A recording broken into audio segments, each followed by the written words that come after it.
I'd like to tell you a story about a man, a drowning man. Imagine he is about 50 yards offshore, thrashing around the water in distress. A political liberal walks by, sees the man drowning, and throws him 100 yards of rope and walks away, feeling like his job is done. A few minutes later, a conservative strolls up, sees the drowning man, and throws out 25 yards of rope, well short of the drowning man's needs, while exhorting the man to swim for it. He also walks away, happy that he encouraged self-sufficiency. Later, a libertarian stops by and patiently explains that while, yes, he does have a rope that he earned by dint of his own effort, for everyone's sake, he explains, it would be best if the drowning man acquired his own rope. Did he have anything he could, perhaps, trade for a rope?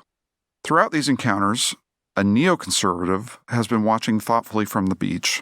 He pulls out his laptop and writes 800 well-chosen words indicting progressive waste, conservative folly, and libertarian heartlessness. Meanwhile, the man in the lake is still drowning. I love that anecdote. It's an equal opportunity offender. It's also a very helpful illustration of the challenges we face in reducing criminal recidivism. Much ink has been spilled, and much has been tried, yet very little has yielded strong results. Meanwhile, of the close to 600,000 Americans who will return from prison this year, almost two-thirds will be rearrested for new crimes within 3 years. On January 17th, AEI released an edited volume that showcases some of the best and most up-to-date research and analysis on the reentry challenge and potential solutions. The working group that produced this volume met over an 18-month period and looked deeply at the data and evaluations of recent federally funded reentry programs. 10 different authors developed essays on key areas of reentry policy in an effort to help move the conversation from a stagnant and despairing "nothing works" to an inquiry, what might work? Over the next few months, we will periodically be engaging on this show with these authors for conversations about their insights on reentry challenges, looking at topics ranging from what the evaluations tell us to how individuals learn to desist from criminal behavior to a new model for reentry preparation and support. In today's episode, my guest is Pam Lattimore, a Senior Director for Research Development at the Research Triangle Institute in the Division of Applied Justice Research. She has more than 35 years' experience evaluating criminal justice interventions and investigating the causes and correlates of criminal behavior. Before joining RTI, she worked for 10 years at the National Institute of Justice, including a stint as Director of Criminal Justice and Criminal Behavior Research and Evaluation. Pam Lattimore, thanks for joining us on Hardly Working. Oh, it's nice to be hardly working. I like that. Brent, it's my pleasure to be here. We just wrapped up a session upstairs, actually, on prisoner reentry. You were principal panelist in that discussion. And I really wanted to spend a little more time kind of unpacking your ideas and the paper that you wrote for us, which is part of a volume called Rethinking Reentry. For anybody who's listening, you can get that by going on the AEI website. You can read all of Pam's thinking and our other scholars by ordering that book or downloading it. When you joined the working group at our first session, I was so intrigued when you came in and started talking through what I detected was a little bit of frustration about the state of the data and practice around reentry. And for someone who's given so much of their life to this topic, I was just really taken with what you had to say. So I think a good place to start off this conversation is just to talk about this trope in reentry, which is that nothing works. And maybe walk us through the history of that idea, where it's true, where it's not so true, and then we'll talk a little bit about the specific research projects that you're engaged in. That sounds great. I was fortunate enough to sort of come into this field almost by accident at a time when sort of the prevailing thought in correctional programming was that nothing works. There had been an influential publication that was titled Nothing Works by Martinson and some of his colleagues in the mid-late 70s. In the early 1980s, when I went to graduate school, I had the privilege of working with an economist who was a labor economist who had done some of the labor theoretic work in criminal justice and had worked with the North Carolina Department of Correction to develop what we would now call a reentry program, but this, of course, predated the whole consideration of reentry. But it was an inside the prison, outside the prison, sort of service-oriented approach, education, job training. It included Department of Correction, it included parole officers, it included the Employment Security Commission, employment officers, I forgot exactly what they're called, but the employment officers out in the community to sort of prepare these young offenders for work. And with an idea that if they had legal work, legitimate work, that they would be less likely to recidivate. I had the privilege of working on that evaluation while I was finishing up my PhD, and it turned out to be the last randomized controlled trial, to some extent the last evaluation that was done on a corrections program for 10 years, partly as a result of it being overtaken by the Nothing Works. Right, and that Nothing Works is unfortunately really pithy. I mean, it has really stuck in people's heads in a way that until I read your piece or until we got a chance to meet, I didn't know that was a trope, right? But it's worked its way into criminal justice policy and rhetoric. It's almost like this unexamined assumption. So, and it's a serious misrepresentation of the original scholarship, in that the main conclusion by Martinson and his colleagues who were doing this for the state of New York was that very little had been tried, and that what had been tried hadn't been implemented or hadn't been implemented very well. So the main takeaway from that work should have been nothing that has been attempted so far has worked, but nothing much has been attempted. And not attempted well. And not what little has been attempted wasn't attempted well. Like you say, it was clearly unfortunate that the takeaway came. Of course, this was in 1980. This is as crime was starting to escalate. So there were a lot of things that were going on. The war on crime started, and then the war on drugs started. And all of that led to sort of a push for more carceral policies in the United States and an effort to crack down. I mean, is that when prison populations sort of took off? Right. We basically got a turn towards, now that nothing worked, and now that we're seeing crime rates skyrocketing, what are we supposed to do about it? It's time to get tough on crime. And the way you get tough on crime is to arrest as many people as you can, convict as many people as you can, and put them in prison for as long as you can. And not to forget also, though, that during that time, the community supervised populations also skyrocketed through the 80s. So it wasn't just, we're putting people in prison now rather than putting them on probation. It was, we're putting a whole lot more people in prison and we're putting a whole lot more people on probation. So, there was a 3 to 5-fold increase in the various correctional populations over the course of, 10, 12 years. And so from the public perspective, this is something that I've seen on the conservative side of the ledger. From a public perspective, there was maybe another unfortunate coincidence that as we incarcerated more people, we did actually start to see the reductions in crime, but they weren't necessarily all related to incarceration. I think there's a kind of perception that the public got a pretty good deal out of incarceration in terms of reductions in crime. Yeah, I mean, an interesting way to think about that is I've thought about it from the opposite. And at one point years ago, I actually did sort of a graph that, and one of it was a per capita incarceration rate and the other was a crime rate. And at some point they crossed. And it's like now we're incarcerating a whole lot more people than the crime rate. As the crime rate was coming down, the incarceration rate crossed over.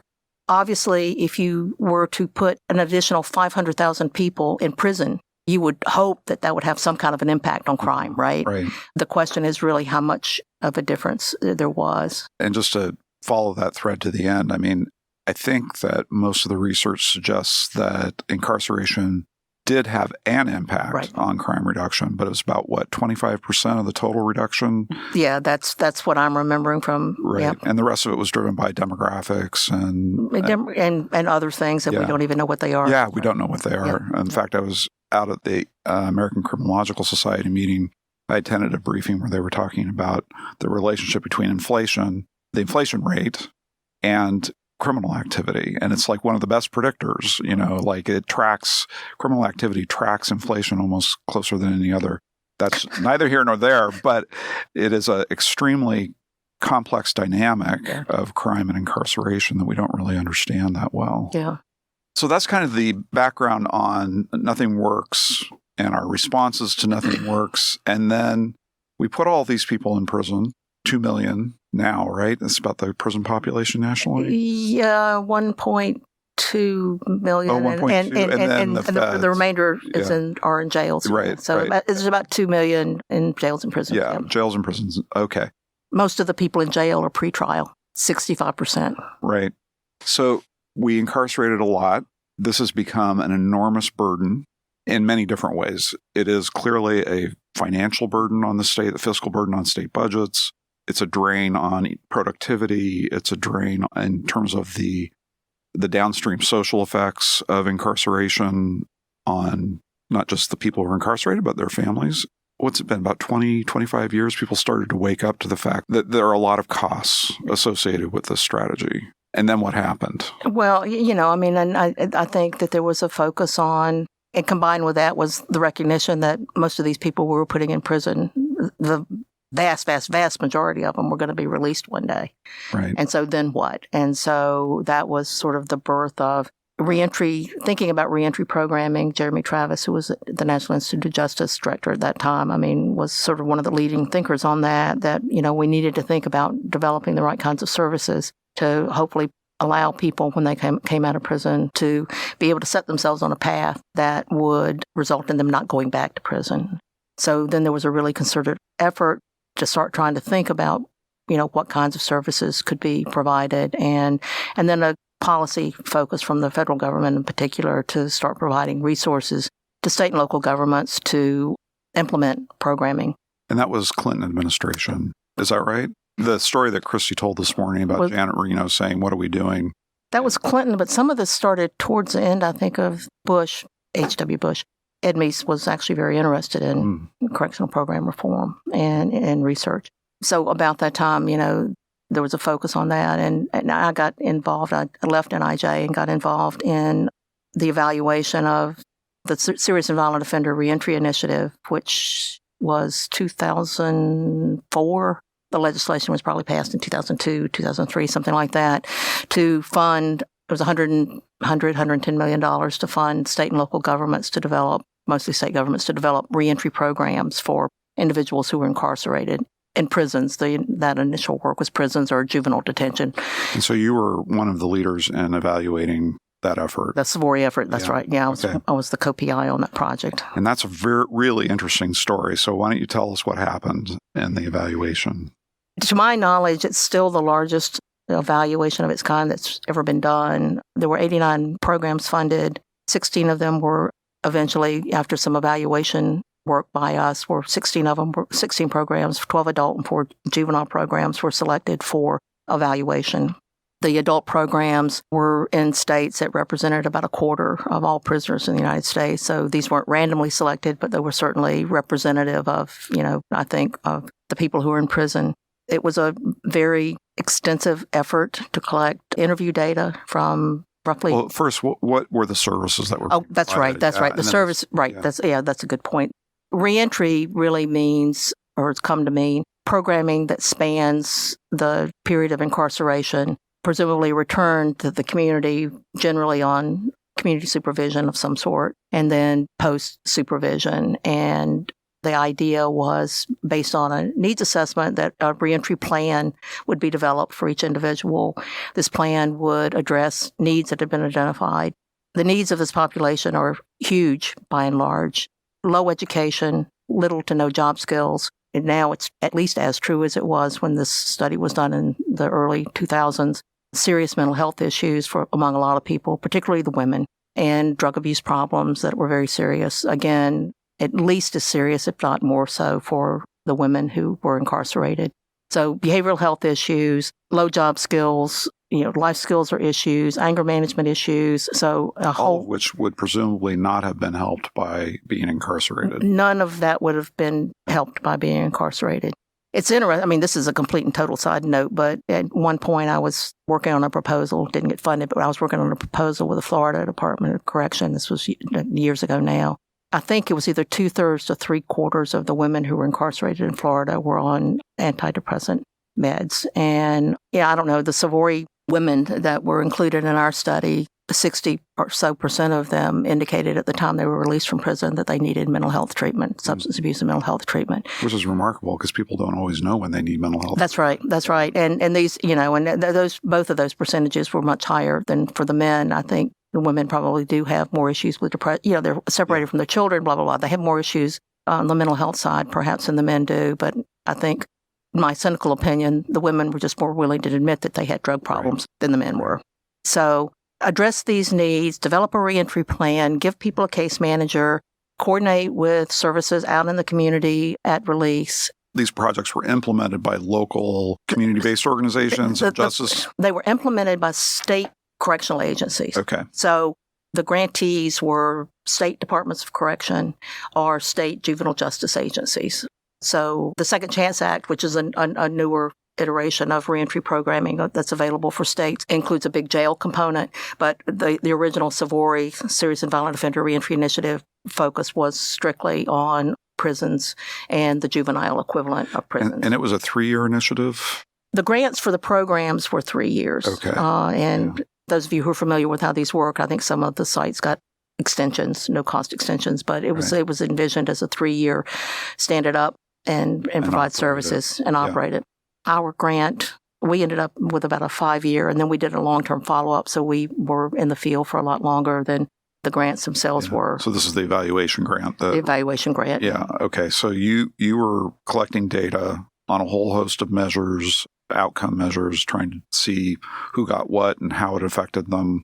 What did you find? That's right. So we used administrative criminal justice data. We got arrest data, reincarceration data, and then we did interviews 30 days prior to release.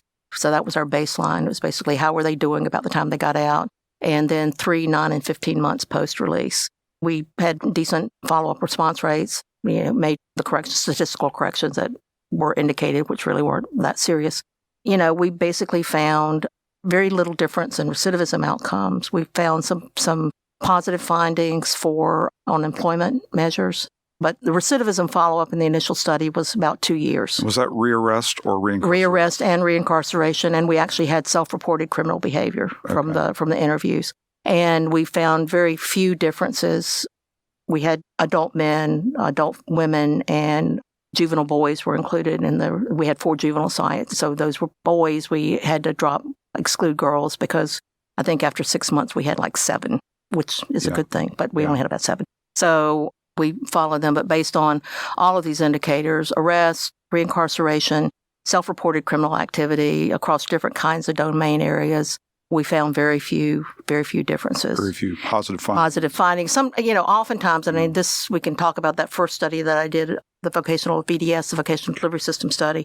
Oftentimes the results were positive, but not statistically, they were small, so they weren't statistically significant. So it was like, things look like they're moving in the right direction, but, if you go by the old statistics book, it's like, oh, no, you have to just say this didn't work, right? So what was the reaction to those findings? I think extreme disappointment.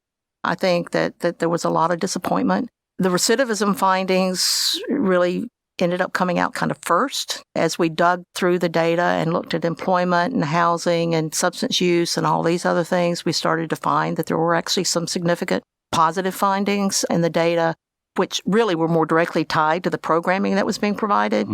It didn't really get, I don't think, the traction. That's probably my fault, but didn't get really the traction that they could have gotten, because with all of this, I've done correctional program evaluation my entire life, adult life, it seems like. And the bottom line is people care about the recidivism results. Right. That's what they care about. Almost all they care about. That's almost all they care about. And, up to when the Second Chance Act came out, there was a requirement that these programs reduce recidivism by 50%. We don't have anything that can do that. Right. If we did, we wouldn't have a problem. That's right. Yeah. That's right. Yeah. You talked in your essay, and you've also said this publicly, I think, that there are different kinds of services that seem to have more effect than others. Could you talk a little bit about that? So was that part of SAVORI? Was that? There's been some research, Doris McKenzie's work, that had looked at sort of what seemed to be working in corrections, and that work had suggested that programs focused on like substance abuse treatment, cognitive behavior therapy, those kinds of things, what they called individual change types of programming, really are the things that have shown up in the literature. Doris's work, but a lot of other people's work too. I mean, if you're just looking at a specific program, these are the things that tend to be more likely to have positive findings, although, again, I mean, results overall are kind of disappointing. But we found that in the Savory evaluation that those programs did, in fact, turn out to be more likely to be predictive. People who had those programs did turn out to be more likely. Behavioral therapy, education, case management. Case management, that's right. And sort of more practical things like help with housing or participating in a reentry program, oddly enough, turned out to be negatively associated.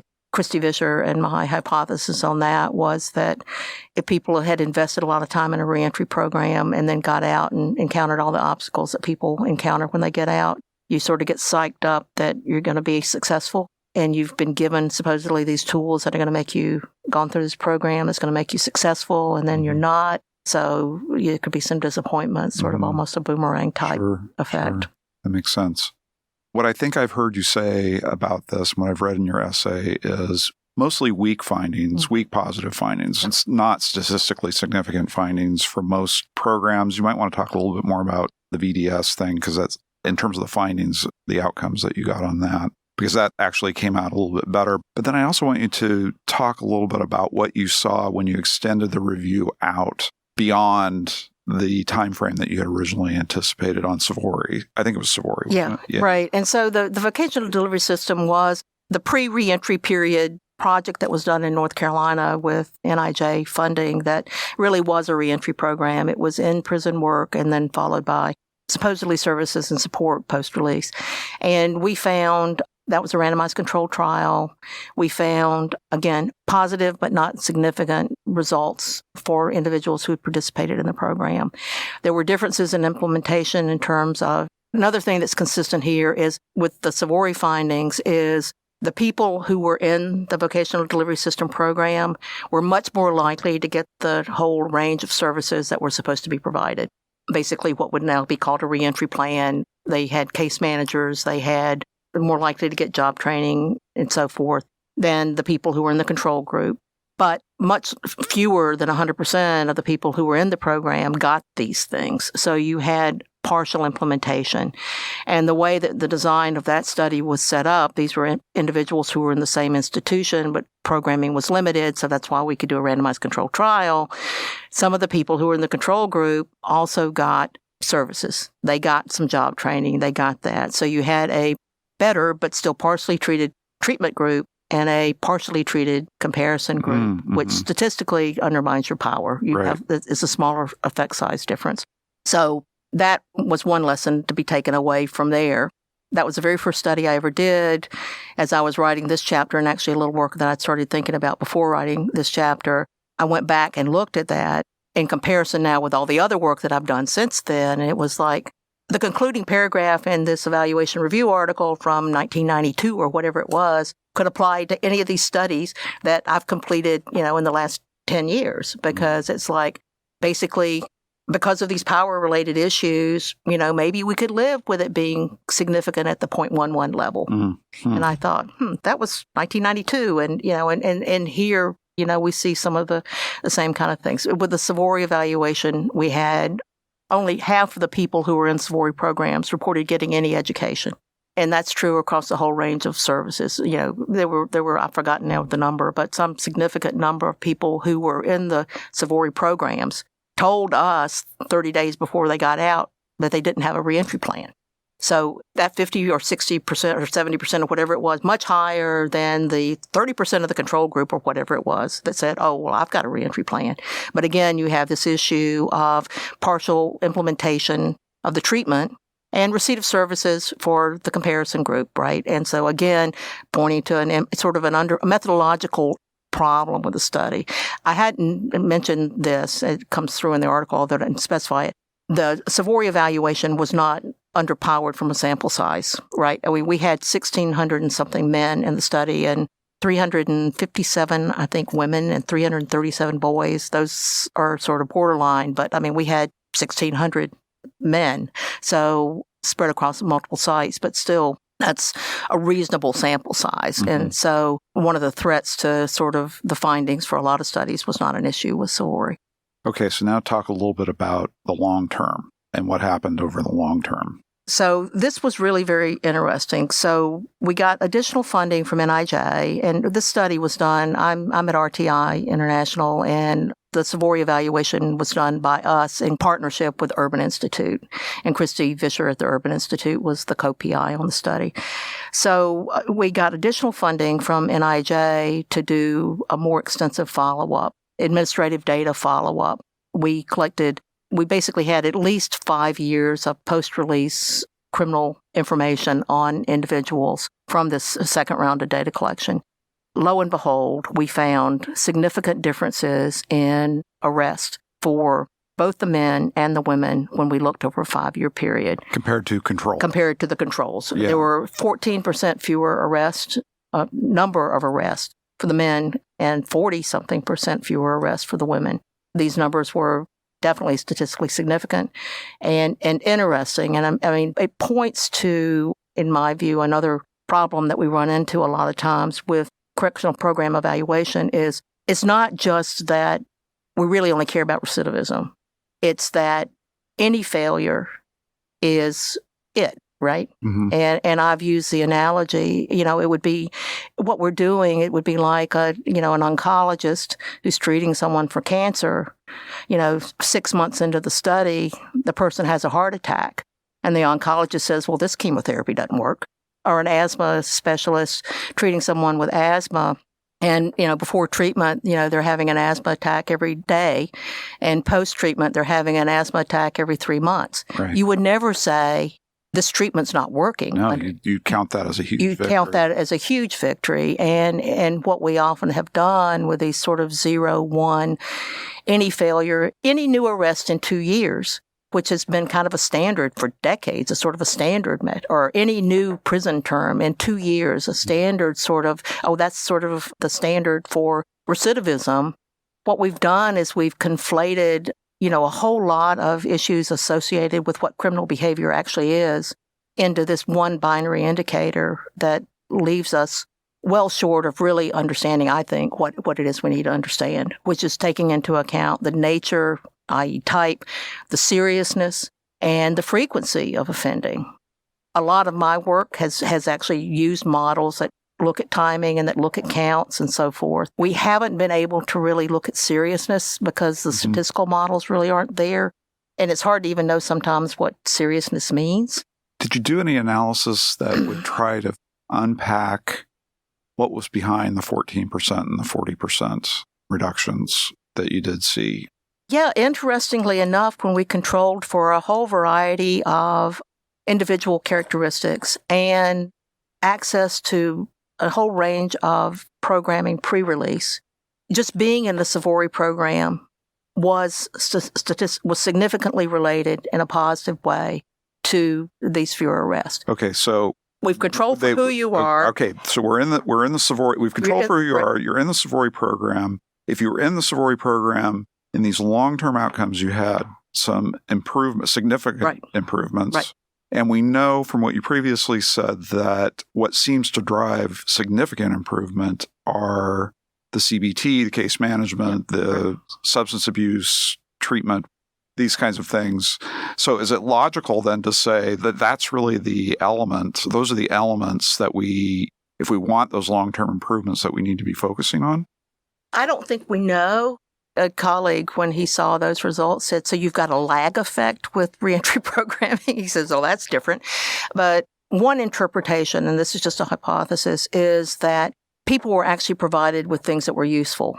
It took a while for them to decide when they got out of prison, which is usually a very chaotic time for individuals, and you've got all kinds of demands, and it's just a very chaotic time, that it took them a while to figure out, wait a minute, I don't want to be involved in this criminal lifestyle anymore. I really want to go straight. And I learned some things when I was in prison. I got some tools when I was in prison that can help me now. And so this idea that we need to be able to think more carefully about the sequencing of when someone's ready for treatment, and there's other chapters in the book that talk much more explicitly about this, but when people may be ready for treatment and what kinds of things might be useful then. The Savory, we asked a whole series of questions when we were doing the follow-up interviews in the Savory, the original Savory study, the 3, 9, and 15-month follow-up. And we had 2 batteries of questions. One was questions for individuals who were incarcerated when the follow-up interview was done, and the other was questions for individuals who weren't incarcerated. And we took that as obviously as a rough, but a proxy for re-engaging in criminal behavior and not. And looking at those results, which we've never published, but we've looked at a lot, but looking at those results, it was really interesting because people who were reincarcerated, pretty much the reason they were back there was somebody else's fault. And the people who were... Was it actually somebody else's fault? That's what they were saying? That's what they were saying. It's somebody else's fault. It was my girlfriend. It was a parole officer. It was this guy. It was that guy. The people who were out on the streets were clearly at least claiming to have taken much more responsibility for their own lives. I decided I wasn't going to go back to prison. I'm doing this for my children. Right. I'm doing this for my family. I told my family I would never do this again. What was interesting, there was 15, 20 different things they could pick. Included on those lists were the typical kind of reentry services that are provided. Neither group highlighted any of those things. Right. Which is not to say necessarily that those things didn't end up helping what we were just talking about. Fascinating. But that you've got this initial step that's got to take place before these kinds of things can help. I've equated it to, it's one thing to know how to get a job, how to apply to a job, but if you're going to actually get a job, you have to go want to do that, right? Right. And so it really is this, you have to want to change, you have to want to quit smoking. You have to want to really be able to make your life different. And it's more than just sort of a rhetorical commitment I want something. That's right. We all want things. What are we willing to do to get them? There's an underlying commitment to change that it really goes beyond just wanting, because everybody in prison will say they don't want to go back. Christy earlier today in the briefing talked about the fact that nobody says they want to go back. And I think in the Savory, because we asked all the Savory people, and it was 95% who said, I'm never coming back. And we know that is not true. I mean, 90-something% of these folks over that long term that we looked at were rearrested at least once. And there's lots of reasons for that, right? I mean, there's the stickiness of the criminal justice system. It's hard to get out of it. Yep. You're just constantly at risk of violating terms of probation or parole and getting drawn back into the system. Yep. There's all sorts of ways the system can actually trip people up. And there's also and this is why I'm so intrigued with the cognitive behavioral therapy, is that I think that there are all of these triggers that are built into people. They're not even fully in control of what's happening to them, because they've only got one way of reacting to whatever the negative stimulus is. Right. Right. So they go back to taking drugs, or they engage in a violent act or whatever, in anger management problems, all of that. And it just strikes me that those are the kinds of things that we have to work on if we want people to develop the desire to stop and then have the tools to stop, different ways of engaging the world. I mean, you need to almost think about criminal behavior and recidivism and in terms of a relapsing behavior, right? Mm-hmm. Right. And if someone, goes from drinking too much every night to drinking too much one night a week, that's an improvement, right? Sure. And if someone goes from being involved in all kinds of criminal activity on a regular basis to slipping up and doing something bad. Now, the problem with our system, of course, is with so much of this, I mean, we don't really have 3 strikes and you're out anymore. But, people with priors can really get hammered.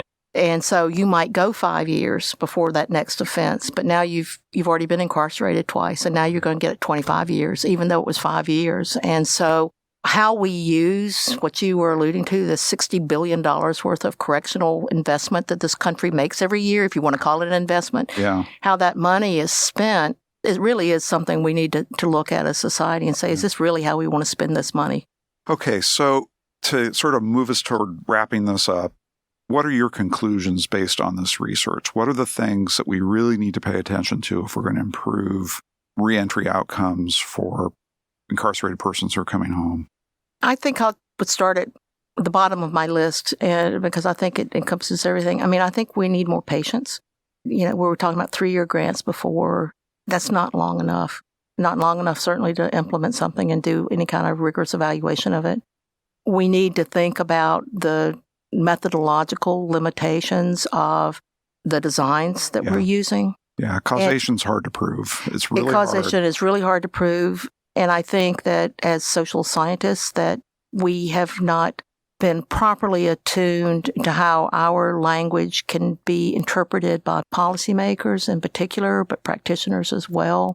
So you get a lot of baby tossing with the bathwater. Mm-hmm. That probably is not, it's certainly never been my intent, but that leads people to think, well, okay, that didn't work. Another comparison point here is that in medicine, the new treatment only has to be as good as existing practice, right? To say, yeah, we can implement this. And in some ways, we've applied a much more, not in some, in a way, I mean, we have applied a much more rigorous standard to these social interventions, these behavioral interventions that we're trying to implement. Yeah, I mean, it's you started out by talking about patients, right? Yeah. So patients, you were talking about it at the beginning about patients and stability in policy, Right. To allow enough time, Right. right? So that, and then there's patience with the actual people Right. that we're talking about, That's right. Like That's right. these are Give people complex, time. right? Give people time to succeed. Yeah, they've Yeah. got complicated problems, and if we do exercise a little more patience and forbearance and have alternatives to throwing them back into incarceration, that might be of value too. But this idea of just be patient in the policy and in the programs and with the people. Pam, thank you so much for your time. This has been a fascinating conversation. I always enjoy sitting down and talking with you. As I said, the ideas that Pam has been discussing are fleshed out in considerable detail in our volume, Rethinking Reentry. I encourage you to go online and order a copy or download it and rethink a little bit for yourselves. So thanks again, Pam, for being with us. Thank you so much. This was my pleasure. Thank you for joining us on this episode of Hardly Working. I'm your host, Brent Orrell, and I hope you tune in next time to learn more about the state of workforce development in America. Be sure to like and subscribe to our podcast. Let us know at vocation@aei.org if there are any topics you'd like us to cover. As always, we hope you find the job that fits so well it feels like you're hardly working.